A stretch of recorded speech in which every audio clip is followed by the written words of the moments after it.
Assalamualaikum warahmatullahi wabarakatuh. Basis data klien server oleh Ilham Rusdi bersama Pak Rengga Asmara, Eskom UCE Politeknik Elektronika Negeri Surabaya. Pokok bahasan yang dibahas pada kali ini adalah pendahuluan, arsitektur klien server, mengakses dan query pada basis data dengan metode klien server. Tujuan: memahami konsep basis data klien server, memahami arsitektur klien server, memahami pengaksesan query pada basis data klien server, dan bagaimana perangkat lunak klien server. Pendahuluan: apakah basis data terdistribusi dikembangkan dalam bentuk arsitektur klien server?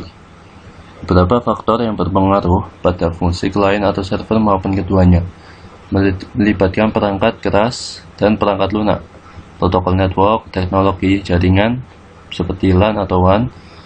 Penurunan biaya dari beberapa faktor tersebut menyebabkan semakin besar kemungkinan mempunyai sistem yang kuat. Nah, itu di penurunan biaya karena mungkin beberapa perangkat semakin tertinggal, semakin meningkatnya sebuah teknologi, menjadi beberapa perangkat menjadi terlalu ketinggalan sehingga beberapa biaya mudah menjadi turun. Arsitektur klien server. Two-tier arsitektur. Server mengirim data dan klien mengakses data. Server memainkan peranan yang dominan pada arsitektur ini. Keuntungan sistem ini adalah kesederhanaan dan kompatibilitas dengan sistem yang legal. Ini antara server dan klien ini langsung terjadi interaksi antara klien ini mengakses server langsung tanpa perantara, maksudnya tanpa melalui pihak ketiga, sehingga klien bisa langsung akses data-data dari server. Ya, selanjutnya three-tier arsitektur.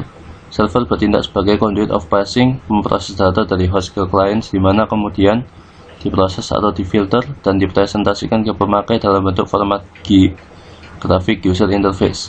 Sistem ini sangat cocok untuk perusahaan besar di mana basis data terpusat. Nah, ini yang berkembang saat ini adalah three-tier arsitektur.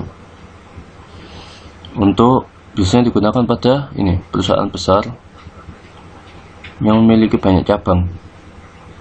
Nah, cabang-cabang ini tidak mungkin kita terapkan klien server karena susah dan membutuhkan biaya yang besar kalau menggunakan metode two-tier arsitektur. Nah, ini perlukan three-tier arsitektur. Ini beberapa server bisa diletakkan di mana saja, kemudian mereka bisa saling sinkronisasi dalam satu pusat. Nah, itu yang berkembang saat ini atau biasa disebut dengan database terdistribusi. Query basis data klien server. Interaksi antara klien dan server selama proses query. Klien melakukan parsing query, server memproses query lokal dan mengirim hasil ke klien. Klien mengkombinasikan hasil ke subquery. Jadi sebelumnya klien melakukan parsing, kemudian server memproses query lokal dan mengirim hasil ke klien. Ya, akhir hasilnya ditampilkan di klien. Model DDBMS. Perangkat lunak server bertanggung jawab pada proses manajemen data lokal. Perangkat lunak klien bertanggung jawab untuk fungsi distribusi data pada suatu transaksi. Perangkat lunak komunikasi menyediakan primitif komunikasi yang digunakan oleh klien untuk mengirim perintah dan data ke tempat yang berbeda. Masuk ke latihan soal. Apa yang dimaksud sistem klien server? Sistem klien server adalah suatu sistem desain sebuah aplikasi yang terdiri dari klien dan server yang saling berkomunikasi atau saling berhubungan ketika mengakses server dalam suatu jaringan. Ya, ini untuk pengertian sistem klien server. Selanjutnya, apa perbedaan konsep arsitektur klien server yang ada sekarang dengan arsitektur sistem terdistribusi? Ya, ini yang tadi masalah two-tier dan three-tier tadi. Pada arsitektur klien server menggunakan two-tier arsitektur hanya terdiri dari dua komponen saja. klien dan server. Pada arsitektur sistem terdistribusi menggunakan three-tier arsitektur yang terdiri dari klien, host, dan server. Nah, di sini klien terhubung dulu ke host, dan host memproses permintaan dari klien, entah itu berupa query atau berupa permintaan data ke dalam host. Dan host memproses, dan jika diperlukan untuk mengakses data ke server, maka host mengirim ke server untuk mengambil kebutuhan dari klien. Sebutkan bagaimana tugas host, klien, dan server pada three-tier arsitektur. Server memainkan peranan sebagai penengah dengan mengirim antar aturan bisnis yang digunakan untuk mengakses data dari host. Klien berisi antarmuka grafik user interface dan beberapa aplikasi tambahan mengenai aturan bisnis. Host menghubungkan dan memfilter komunikasi data antara server dan klien, dan sebaliknya antara klien dan server.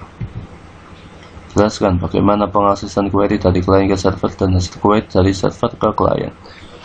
Interaksi antara klien dan server ditentukan oleh pemakai pada level klien atau melalui modul khusus pada DBMS klien yang merupakan bagian dari paket DBMS.